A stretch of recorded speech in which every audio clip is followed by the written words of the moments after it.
ஆண்டவராகிய இயேசு கிறிஸ்துவின் விலையேறப்பெற்ற நாமத்தினாலே உங்கள் யாவருக்கும் என் அன்பின் ஸ்தோத்திரத்தை இந்த காலை வேளையில் உங்களுக்கு தெரியப்படுத்துகிறேன். 37ஆம் சங்கீதம் 37வது வசனத்திலே இவ்வாறாக வாசிக்கின்றோம். நீ உத்தமனை நோக்கி செம்மையானவனை பார்த்திரு, அந்த மனுஷனுடைய முடிவு சமாதானம் என்று சொல்லி பாருங்கள். கிறிஸ்துவுக்குள் அன்பான தேவனுடைய பிள்ளைகளே, பொதுவாக இந்த உலகத்திலே மனிதர்களை பார்ப்போமானால் மிகவும் பயபக்தியாக உத்தமமாய் நடந்து கொண்டிருப்பவர்களுடைய வாழ்க்கையிலே பலவிதமான துன்பங்களையும் கஷ்டங்களையும் வேதனைகளும் அனுபவிப்பது போலவும், தங்கள் வாழ்க்கையில எது குறித்தும் கரிசனையற்றவர்களாக மிகவும் அநியாயமான முறையில் வாழ்ந்து கொண்டிருப்பவர்கள் வாழ்க்கையில சந்தோஷமாகவும் சமாதானமாகவும் தங்கள் வாழ்க்கையில சகல வெற்றியும் பெற்றுக்கொண்டவர்கள் போல இந்த உலகத்திலே நாம் பார்க்க முடிகிறது. ஆனால் இவைகளெல்லாம் ஒரு உண்மையான வாழ்க்கை அல்ல. அவர்கள் வெளிகள் சுகிர்த்திருப்பது போல சந்தோஷமாக காணப்படுவது போல தெரிந்தாலும் உள்ளுக்குள்ளே சமாதானமற்றவர்களாய் எதையோ ஒரு காரியத்தை இழந்து போன்ற ஒரு சூழ்நிலையோடு கூட ஒரு உணர்வுடன் தான் வாழ்ந்து கொண்டிருக்கிறார்கள். ஒரு சிலர் தங்கள் உயர்வை குறித்து சிந்தித்து தங்கள் வாழ்க்கையை அவர்களை நாசப்படுத்தி கொண்டு வாழ்ந்து கொண்டிருப்பவர்களும் உண்டு. இந்த 37ஆம் சங்கீதம் முழுவதுமாக துன்மார்க்கனுக்கு வரும் அழிவை குறித்தும் நீதிமானுக்கு வருகிறதான உயர்வை குறித்தும் ஆசீர்வாதங்களை குறித்தும் இங்கு சொல்லப்பட்டுள்ளது. உத்தமனும் செம்மையானவனும் அவருடைய முடிவு சமாதானமே என்று சொல்லி இங்கே நான் பார்க்கிறோம். அதோடு இங்கே இன்னொரு காரியத்தையும் சங்கீதக்காரர் மிகவும் அழகாக இங்கு குறிப்பிடுகிறார். நான் இளைஞனாயிருந்தேன், முதிர் வயதுள்ளவனுமானேன், ஆனாலும் நீதிமான் கைவிடப்பட்டதையும் அவன் சொந்ததை அப்பத்துக்கு இறந்து திரிகிறதையும் நான் காணவில்லை.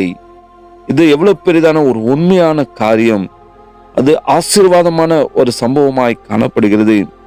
அவரை நம்பி விசுவாசத்தோடு வாழுகிறவர்களுக்கு அவருடைய முடிவு சமாதானம்தான். எனவே கர்த்தரை நம்புகிறவர்கள் தங்கள் உள்ளத்தில் சமாதானத்தை கொண்டிருப்பதால் உலக கஷ்டங்களை பார்த்து ஒரு நாளும் அவர்கள் சோர்ந்து போய்விட மாட்டார்கள். வசனம் சொல்லுகின்றது, விசுவாசிக்கிறவன் பதறான் என்று. அப்படியானால் கர்த்தரிடத்தில் விசுவாசம் கொண்டிருப்பவர்கள் சமாதானமாய் காணப்படுவார்கள். அவர்கள் எந்த நிலையிலும் ஒரு நாள் பதற மாட்டார்கள்.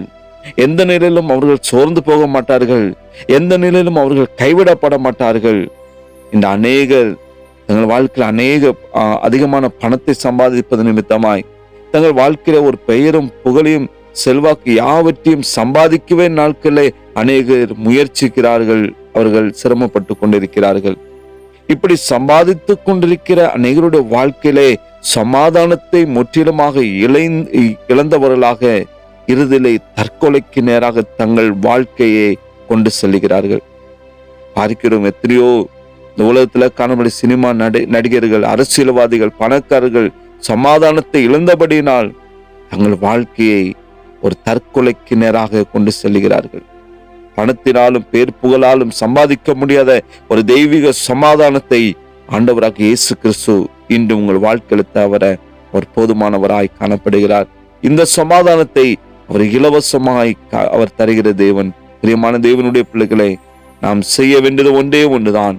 சமாதானக்காரனாகிய இயேசுவிடம் உங்கள் வாழ்க்கையில பரிபூர்ணமாய் நீங்கள் அர்ப்பணியுங்கள். வாழ்வு கொடுக்கிறதான ஆண்டவராக இயேசு கிறிஸ்து உங்கள் வாழ்க்கையில நிச்சயமாய் சமாதானத்தை அவர் கட்டளையிடுவார்.